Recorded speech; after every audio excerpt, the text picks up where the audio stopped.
Mga kabangers, nandito tayo ngayon sa Somo Market dito sa Molino. Bali, itong Somo Market nag-open lang siya ng Friday, Saturday, and Sunday. Bali, pag Friday, 4 to 10 p.m. nag-ooperate. Pag Saturday and Sunday, 2 to 10 p.m. Ayan, napakaraming iba't ibang pagkain dito.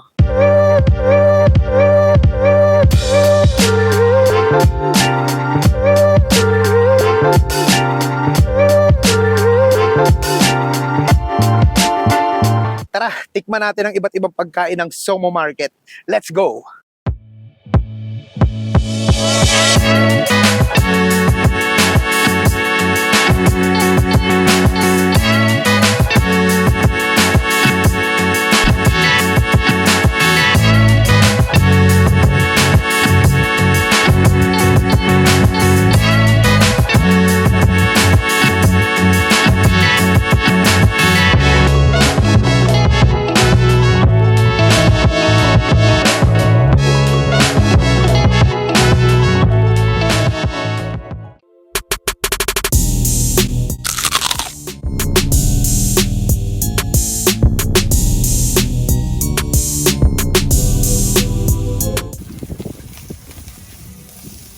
Mahilig ka di ba sa mga ihaw-ihaw tulad ko?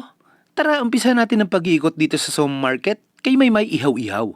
Napakadaming pwedeng pagpilian dito mga lods. Meron ditong inasal, liempo, at kung mahilig ka sa mga putok-batok, meron din ditong crispy pork belly, chichabul. Siyempre, hindi mawawala yung madalas nating makitang street foods. Napaka-solid lods, ang daming pwedeng pagpilian. Siyempre, hindi naman natin pwede isagad ang kain natin dito. Kaya yung trip lang nating food tripin ang babanata natin. Ang kinuha ko pala dito ay barbecue, isaw, tenga, atay, at chichabul. At syempre, may panulak tayong buko shake. O tara, banata na natin to.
Napaka-solid, panalods. Siyempre, hindi papahuli si Boy Tirik. Babanat din yan.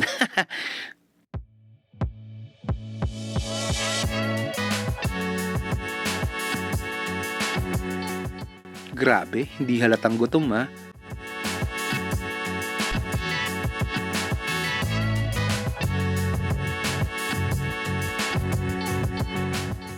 Solid. Ang kasunod nga nating pinuntahan ay itong kumuha ng atensyon ko. Itong fruity tangholu.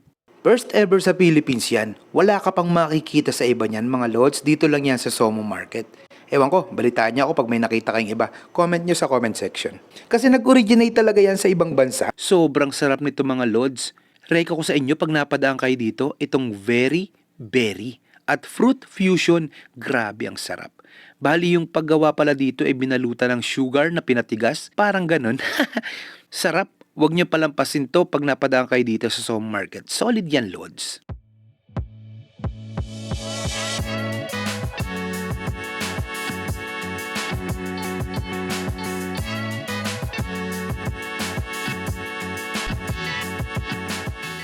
At kasunod nga natin binanatan ay itong shawarma. Dito lang sa may tabi ng tangholu. Grabe yung laman ng shawarma ni Bossing. Talagang masasabi mong hindi tinipid.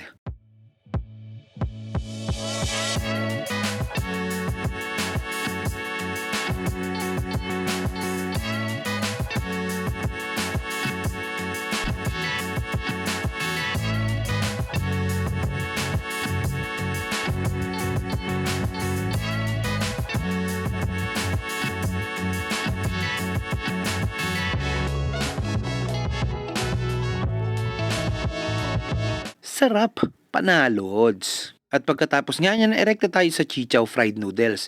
Medyo nakakaramdam na ako ng busog, kaya si Boy Tirik na lang muna pumudrip dyan.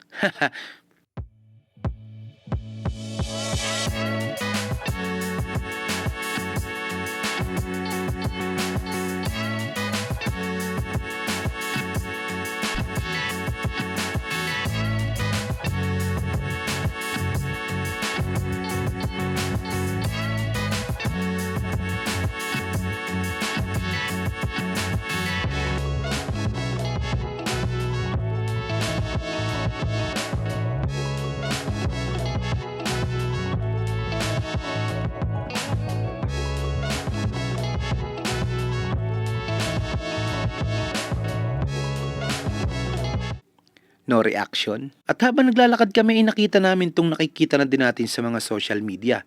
Itong smoking balls. Syempre hindi natin papalampasin yan. Kasi bihira yan sa mga food market. Parang sa Ugbo lang yata meron. In order ko pala dito ay yung chocolate flavor.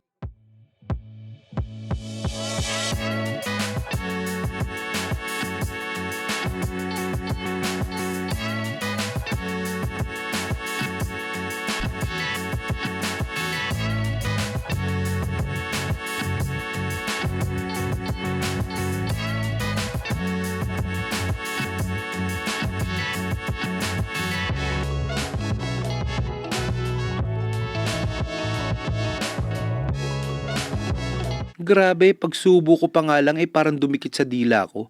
Medyo masakit sa dila. Kailangan pala ibubuga mo na agad yung usok. Malapit magpausok si Boy Tirek.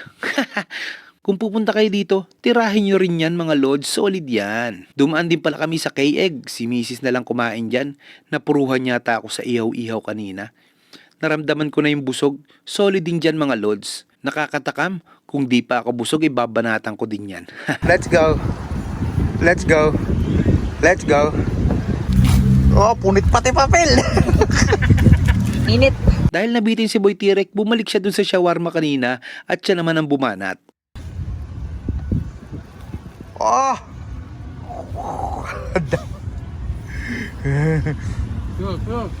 Tangkam param pam pam pam pam pam param param pam pam.